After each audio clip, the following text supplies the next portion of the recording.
Sometimes in our networks, we have new networks that are added from an IP perspective and some networks that are taken away. Instead of having to statically configure each and every one of those on all of our devices, we often use dynamic routing protocols, such as RIP and OSPF, to dynamically train our routers to learn and share routing information with other networking devices. Now, one of the core functions of a Palo Alto firewall, one of its needs, is the ability to route. And how does this Palo Alto firewall know about how to reach networks?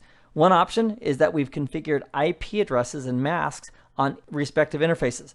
On 1/2, we gave it the IP address of 10.11.250 with a 24-bit mask, and as a result, the Palo Alto firewall believes that it's directly connected to the 10.11 network. We've also configured static routes. An example of a static route that we configured was the default route, and the default route was pointing to .1 as the next hop. So that way, this firewall knows how to route traffic or how to forward packets for networks that are not in its routing table. Now, the problem with doing static routes for everything is that if things change, we'd have to go back and manually configure those details.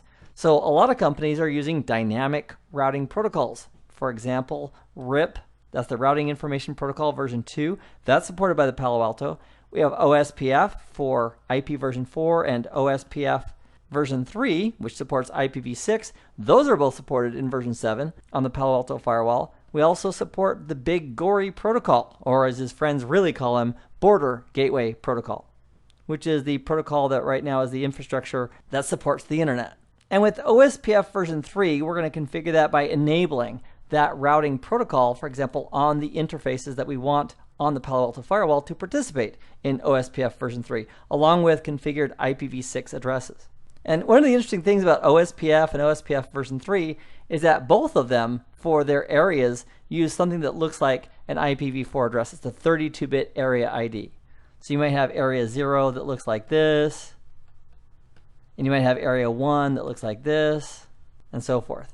And one of the challenges that comes up when working with multiple routing protocols is that if we have the network 10.9.9.0/24, this 24-bit network, and we have two routing protocols that are advertising it. Let's say we have RIP, some RIP neighbor, and some OSPF neighbor.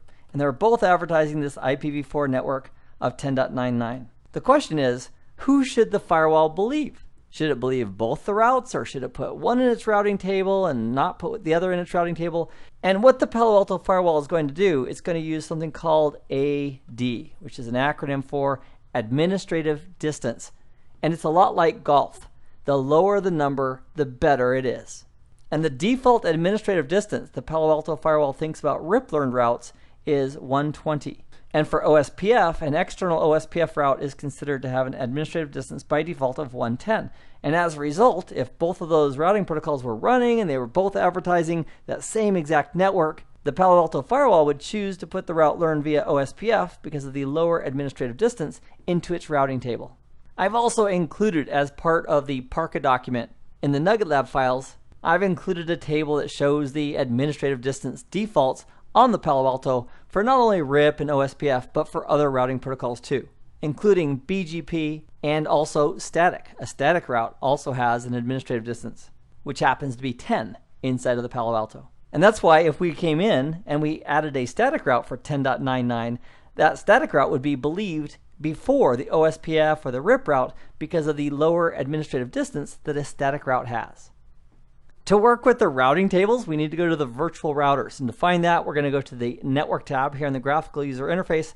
And over here on the left, we're going to go down to Virtual Routers. So if we want to see currently the runtime statistics and what's in the memory, if you will, of the router, or this virtual router, we can go over here to the right, click on More Runtime Stats, and that will show us the routing table. There's also a decode down here. So we have C, which represents directly connected networks. So here we have C's here. And we have S for static. And then we have R for RIP-learned routes and OSPF and BGP and so on. And if we want to look at the details per routing protocol, we can go to each of these tabs. For example, RIP, OSPF, OSPF version 3. And because we haven't enabled any of these dynamic routing protocols, nor do we have any dynamic routing protocol peers to share information with, these are all empty at the moment. Now, if we wanted to configure and set up these protocols, we would close this runtime stats, and we would simply go in and edit the details of the virtual router itself. So if we click on VR-1, for example, And let's say we want to enable RIP. With that tab selected, we'd click on the checkbox to enable that feature, and then we could go ahead and put the interfaces we want to as part of that routing protocol. So if we click on Add, and let's go ahead and add the Ethernet 1.1, we'll enable it. If we wanted to add an authentication profile for security, we could as well. We'll click on OK, and then we'll click on OK once more. Now, at the moment, there's no other routers that are hanging off of this 1/2. Oh, I said 1/1.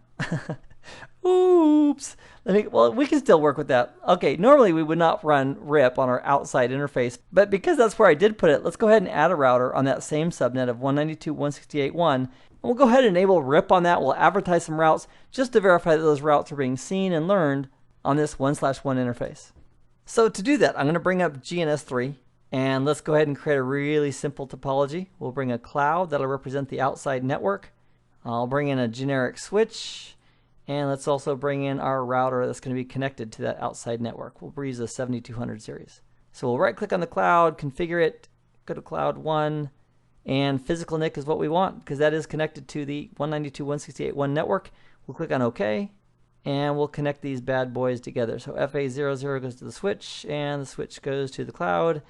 And that's the way we built the house. All right, so we'll click on Go to start those guys up. I'll click on the console icon so we can have a command line interface. And let's quickly configure this router to run RIP and advertise some routes.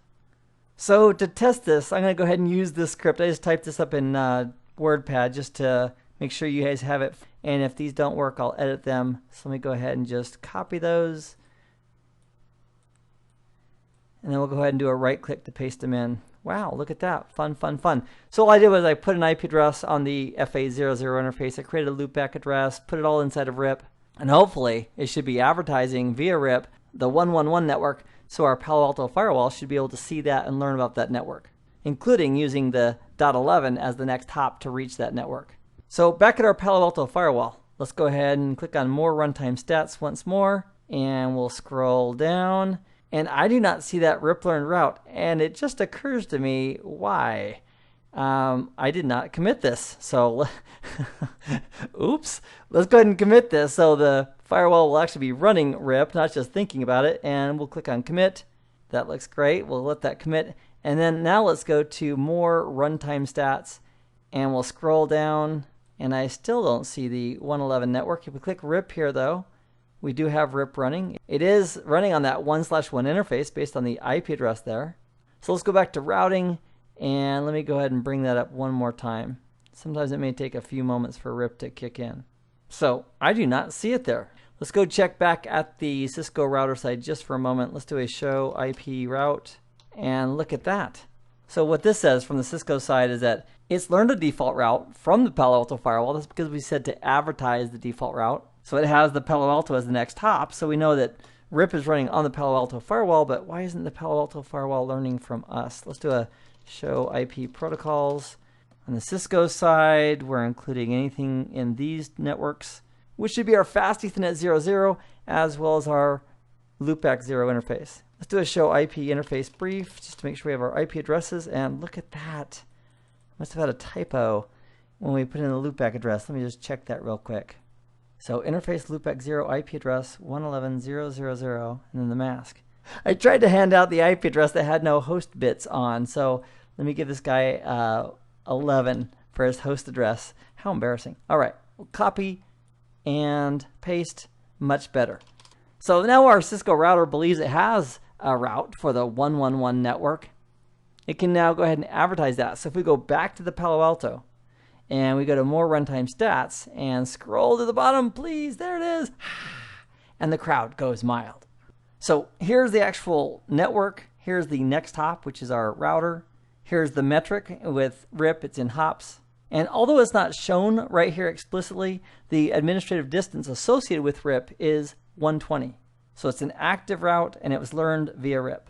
And if we click on the RIP tab and we go over to peer, it's also indicating here that it's learning routes from the host at 192.168.1.11, which is our Cisco router. In this nugget, we've talked about the ability for the Palo Alto firewall to do dynamic routing with protocols like RIP and OSPF and BGP. And we also did a small example with RIP to demonstrate how we can learn routes dynamically from another routing device on the network.